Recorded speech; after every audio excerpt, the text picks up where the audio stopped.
Team 11కి నిద్ర పట్టదు.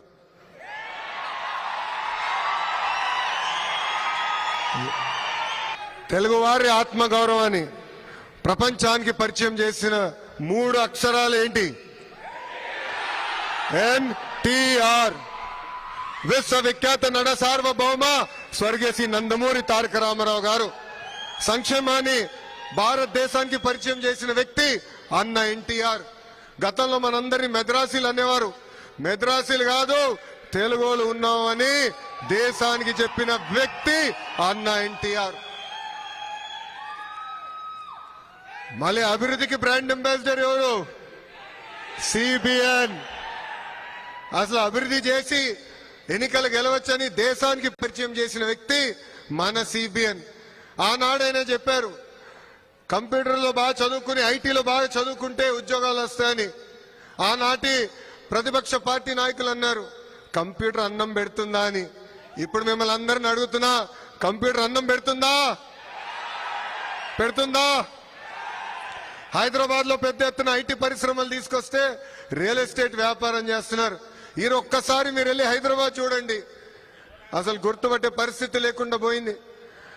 గతంలో ఐటీ రంగంలో హైదరాబాద్ గురించి ఎవరు మాట్లాడేవారు కాదు.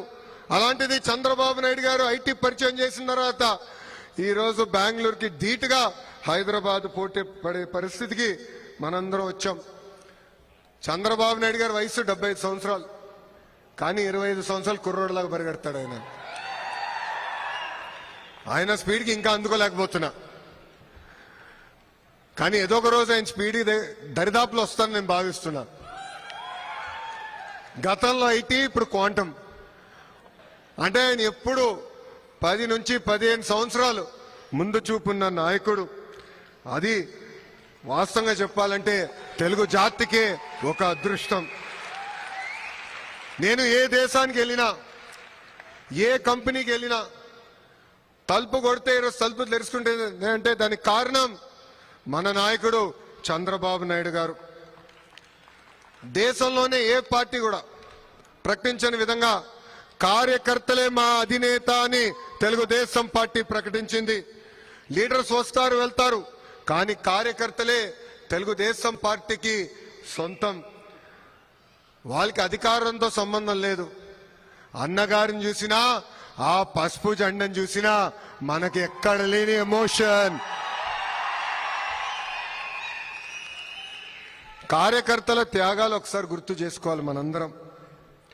మెడపై కత్తి పెట్టి వాళ్ళ నాయకుడికి జై జై కొట్టమని అడిగితే జై చంద్రబాబు, జై తెలుగుదేశం అని ప్రాణాలు కోల్పోయిన తోట చంద్రయ్య మీ లోకేష్ కి స్ఫూర్తి.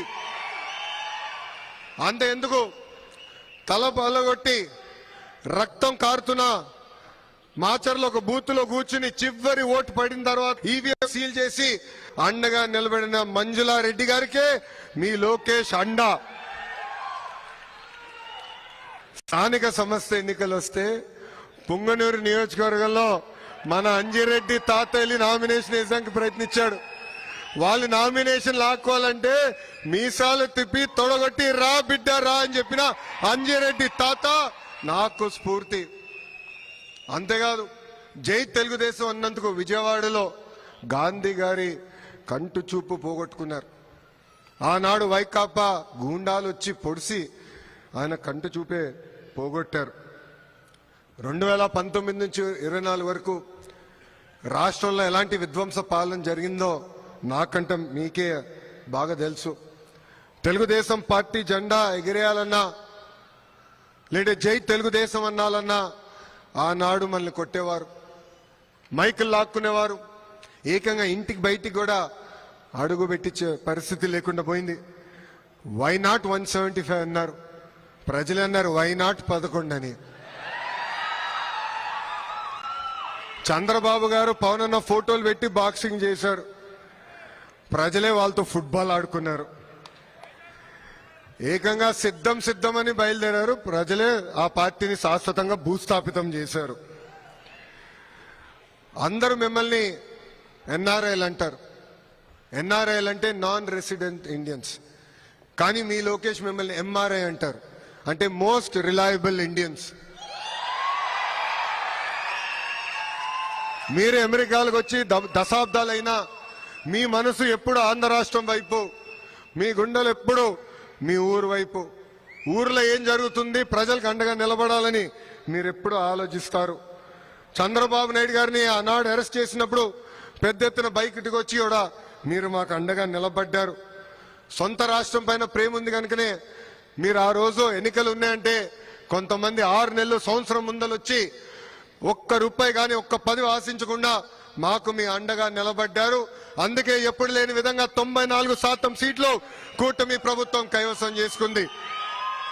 175కి 164 సీట్లు మనం కైవసం చేసుకున్నాం. రికార్డులు బద్దలు కొట్టాం. రాబోయే రోజుల్లో రికార్డులు కూడా తిరిగి రాయబోతున్నాం. కొన్ని జిల్లాల పేర్లు చదువుతా, ఆ జిల్లా నుంచి వచ్చిన వాళ్ళందరూ చేతులు పైకెత్తాలి. శ్రీకాకుళం జిల్లా 10 out of 10 కొట్టాం. విజయనగరం జిల్లా 9 out of 9. తూర్పు గోదావరి జిల్లా